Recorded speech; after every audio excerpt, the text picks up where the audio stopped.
Budget कोई समय पर पूरा नहीं हुआ है इनका। अब मान लीजिए सरकार बचानी है तो अच्छी बात है कि बिहार को, आंध्र प्रदेश को कुछ विशेष पैकेज या विशेष योजनाओं से जोड़ा गया है, लेकिन उत्तर प्रदेश जैसा प्रदेश जो प्रधानमंत्री देता है, क्या वहाँ के किसान के लिए कुछ बड़े फैसले हैं? किसान की फसल की पैदावार, उसकी कीमत के लिए क्या कोई इंतजाम है? कहने को तो याद होगा आप सबको कि पिछली बार कहा था कि मंडी और एग्रीकल्चर इंफ्रास्ट्रक्चर के लिए स्ट्रेंथन करने के लिए लाखों करोड़ रुपए हैं। अगर वो इंफ्रास्ट्रक्चर स्ट्रेंथन हुआ था तो इसका मतलब किसान की आय दोगुनी होनी चाहिए या किसान की आय बढ़नी चाहिए थी, वो तो नहीं बढ़ी। तो किसान के साथ संकट पैदा किया इन्होंने, बेरोजगारी इन्होंने बढ़ाई है। 10 साल में जो इतनी बेरोजगारी बढ़ गई उसको कैसे कम करें, और वो भी आधी अधूरी नौकरी से। आप 2 साल की, 1 साल की या कुछ ट्रेनिंग करा करके नौकरी या रोजगार का सपना दिखा रहे हैं। देश का नौजवान अपना भविष्य बनाने के लिए पक्की नौकरी चाहता है, और फिर जो आधी अधूरी नौकरी है क्या उसमें आरक्षण होगा? तो आपने सुना अखिलेश यादव जो कि इस बजट पर अपना रिएक्शन दे रहे थे, और धर्मेंद्र जी वो कह रहे हैं सरकार बचाने वाला बजट ला दिया है। अब बजट की यहाँ तारीफ हो रही है, लेकिन वो अभी भी सरकार बचाने वाला बजट कह रहे हैं। ये बात तो आप भी मन ही मन कह ही रहे थे कि सबसे पहले बजट में अगर बिहार का नाम आया, आंध्र प्रदेश का नाम आया, तो कुछ ना कुछ तो बात जरूर होगी। बात यह है कि इस देश का जो सबसे बड़ा प्रदेश है उत्तर प्रदेश, क्या उत्तर प्रदेश के इंफ्रास्ट्रक्चर का डेवलपमेंट किए बगैर इस देश को विकसित राष्ट्र बनाया जा सकता है?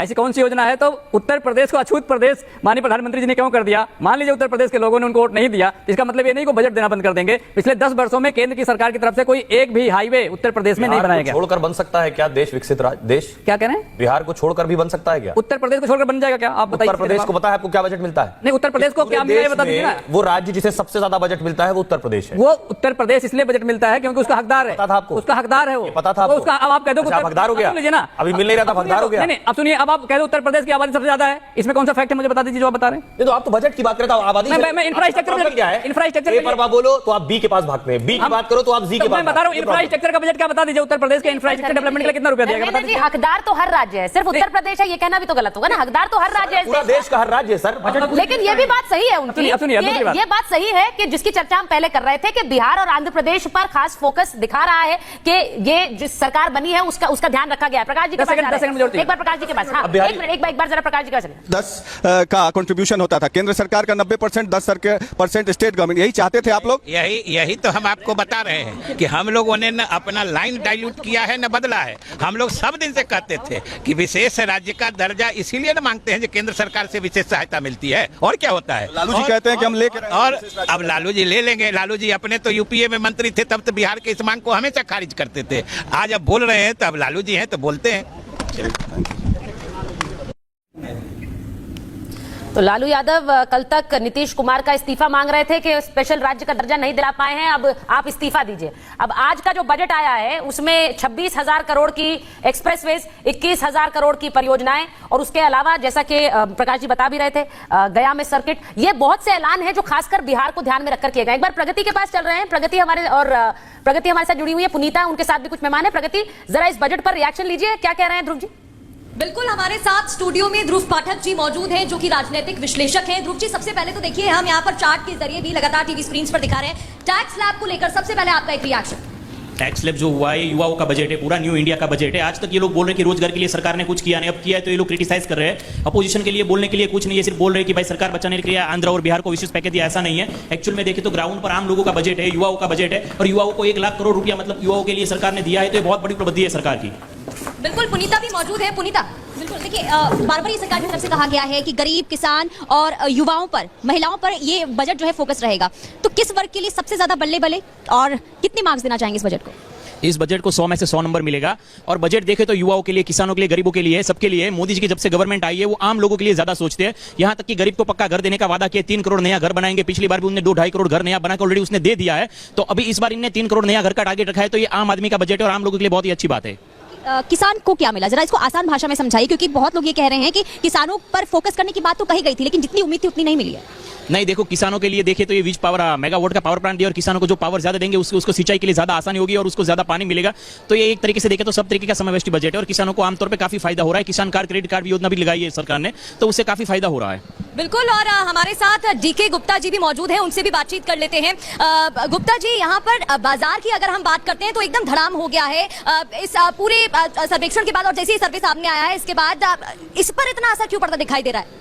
देखिए, जो लॉन्ग टर्म कैपिटल गेंस में जो रिफॉर्म लिए गए हैं उसकी वजह से बाजार में ये जो टेम्पररी डाउन है, मुझे नहीं लगता बाजार लंबे समय तक ऐसा रहेगा। और बाजार जो है बहुत जल्दी दोबारा नॉर्मल हो जाएगा। तो इसमें मुझे लगता है किसी भी, चाहे वो इन्वेस्टर्स हैं, चाहे वो रिटेल है, या जो B2B इन्वेस्टर्स हैं, उनको किसी को घबराने की जरूरत नहीं है, बिकॉज ये बाजार में उतार चढ़ाव होते रहते हैं और ये सेंटिमेंटल है। लॉन्ग टर्म जो सरकार की पॉलिसी में बहुत अच्छी है, चाहे वो इसमें अभी भी दिखाया गया बहुत सारे जो टैक्स स्लैब्स में छूट दी गई है, किसानों के लिए दिया गया है, रोजगार के लिए काम कर रहे हैं, इवन हेल्थ पे काम कर रहे हैं, तो कहीं ना कहीं सबको बढ़ावा दिया गया है। तो कुछ एक दो पॉइंट हैं जिससे बाजार के सेंटिमेंट्स कुछ उनको धक्का लगा है, but it is not permanent. ये बहुत टेम्पररी है, बाजार फिर दोबारा बहुत तेजी से ऊपर आएगा और लॉन्ग टर्म में बाजार में कोई दिक्कत होने वाली नहीं है। अच्छा, एक बात यहाँ पर बताइए, क्योंकि कई सेक्टर्स हैं और जब हम बजट की बात करते हैं तो हर एक सेक्टर पर सरकार को ध्यान देना होता है और ये काफी चुनौती भरा भी हो जाता है। कौन से सेक्टर में आप देख रहे हैं सबसे बदलाव किया गया हो या फिर वहां पर जो प्रतिशत है बढ़ा दिया गया हो?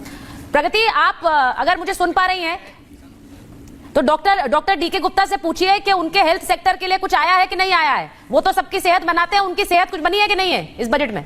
हेल्थ के लिए कोई बड़ा बदलाव नहीं दिख रहा है। लास्ट ईयर जो लगभग 90,000 करोड़ का बजट था, उससे पहले 74,000 करोड़ का बजट था। इस साल मुझे लगता है कुछ इजाफा होगा, जो अभी डिटेल्स नहीं आई है, बट डेफिनेटली हेल्थ केयर में बजट में अच्छी उम्मीदें थी हमें कि 2.5% जो GDP का खर्च करे, तो उम्मीद थी कि 3-3.5% तक करेंगे। और उसके अलावा जो इंपोर्ट ड्यूटीज थी बहुत बड़ी मशीनों पर, CT है, MRI है, कैथ लैब है, रोबोटिक सर्जरीज है, इनकी इंपोर्ट ड्यूटीज में हमें अपेक्षा थी कि इंपोर्ट ड्यूटी 30% जो है इस समय वो कम हो जाएगी। जो इसेंशियल मेडिसिन है खास करके, या जो ऐसी मेडिसिन जो बहुत कॉमन यूज की है, उन पर GST दरों में कमी आएगी। तो इस तरह की कुछ उम्मीदें थी। 80D की बात कर रहे थे हम लोग कि 83D जिसके द्वारा बहुत सारे रखा गया। मैम, मैं समझती हूँ किचन का ध्यान नहीं रखा गया है, क्योंकि सरकार महंगाई के बारे में कोई स्टेप्स लेना ही नहीं चाह रही है। और जहाँ तक हम देखेंगे तो जो परचेसिंग पावर है जो रूरल एरियाज में है वो लगातार घटती जा रही है, इसके ऊपर भी कोई ध्यान नहीं दिया गया है और ना ही कोई।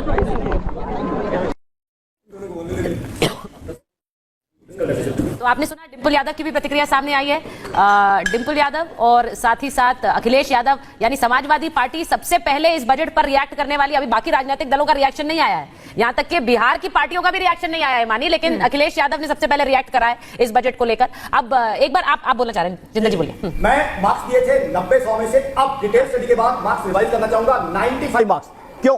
क्योंकि फिस्कल डेफिसिट, सरकारी घाटे का टारगेट कम किया गया है 4.5% मात्र 2024-25 के लिए। बहुत बड़ी अचीवमेंट है। निर्मला सीतारमण जी को बधाई दूंगा। हर सेक्टर को लड्डू पेड़े रेवड़ियां दी गई हैं, एलोकेशन दी गई हैं और घर का धन भी बचा लिया गया है। बहुत ही टैलेंटेड बैलेंसिंग एक्ट एक कुशल बाजीगर की तरह उन्होंने किया है। गिफ्ट्स दिए, सॉफ्ट्स दिए, इंसेंटिव्स दिए, रूरल इंडिया के डेवलपमेंट के लिए पैसा दिया, यूथ के लिए एलोकेशन की, हाईवेज इंफ्रास्ट्रक्चर के लिए एलोकेशन की, इनकम टैक्स कम कर लिया। उसके बाद भी सरकारी घाटा आज के ग्लोबल स्लोडाउन में भी कम का टारगेट रखा है। तो मेरी ऑर्गेनाइजेशन आकाशचंद्र.in की तरफ से पूरा मुबारकबाद सरकार को। यही होती है फाइनेंशियल प्लानिंग, यही होती है एक बहुत अच्छी सर्कमस्टांसेस को समझ के ग्लोबल स्लोडाउन के समय में एक घर का पैसा इंटैक्ट रखना। आज अमेरिका, चाइना, जर्मनी सब जगह दिक्कत आ रही है, स्लोडाउन है, लेकिन हिंदुस्तान ने एक चीज करके दिखाई है। दुनिया अब दुनिया के बजट इसको फॉलो करेंगे कि किस तरीके से हर सेक्टर को राहत, रिलीफ। मूडीज ने, IMF ने, वर्ल्ड बैंक ने, सबने ये कहा कि भारतीय अर्थव्यवस्था पर बहुत हद तक वैश्विक अर्थव्यवस्था भी डिपेंडेंट है, निर्भर कर रही है। क्योंकि आपने जैसा कहा, भारत एक ऐसा देश है जो कि अपनी जो एक गति है अर्थव्यवस्था को बढ़ाने की, वो बनाए रखे है। अब ऐसे में आपने जो बात बोली है कि हर सेक्टर में एक मुनाफा करके देना या फिर एक ऐसी पहल करना जिससे फायदा पहुंचे, ये बड़ा मुश्किल हो पाता है। एक बार चंद्रप्रकाश जी इस बात पर रिफ्लेक्ट करिए कि जो चुनावी सरगर्मी थी उसके बाद का जो चुनावी भार है, या फिर मैं राजनीतिक भार कहूं, वो भी इसमें पूरा होता नजर आता है। फिस्कल डेफिसिट 4.9 से 4.5, ये बहुत बड़ी खबर है, वो भी होता नजर आ रहा है। रोजगार के नजरिए से 4 करोड़ 10 लाख नौकरियों की बात कर रही है वित्त मंत्री, ये भी बहुत बड़ी बात। चाहे वो इसमें एक चीज और मैं जोड़ देता हूं, जो बिहार जो चुनावी मजबूरियां गिनाई जा रही हैं कि आंध्र प्रदेश और बिहार को इसलिए पैसा ज्यादा दिया गया क्या उनके लिए स्पेसिफिक घोषणा की गई है। ये पूरा बजट नहीं पढ़ती है वित्त मंत्री, इसमें भी सारे जो कह रहे थे यूपी को कुछ नहीं मिला, यूपी को जो मिला उसको, जब तक बिहार की चाहे सरकार किसी की भी हो, नरेंद्र मोदी जी के ये जो बेईमानीपूर्ण जो बिहार के बोली लगाने का जो है वो हम लोग नहीं चलने देंगे। बिहार को विशेष राज्य के दर्जा से कम कुछ भी नहीं चाहिए। ये थे आरजेडी और बीजेपी के विधायक, इन्होंने ठीक है चंद्रप्रकाश जी, आप कंप्लीट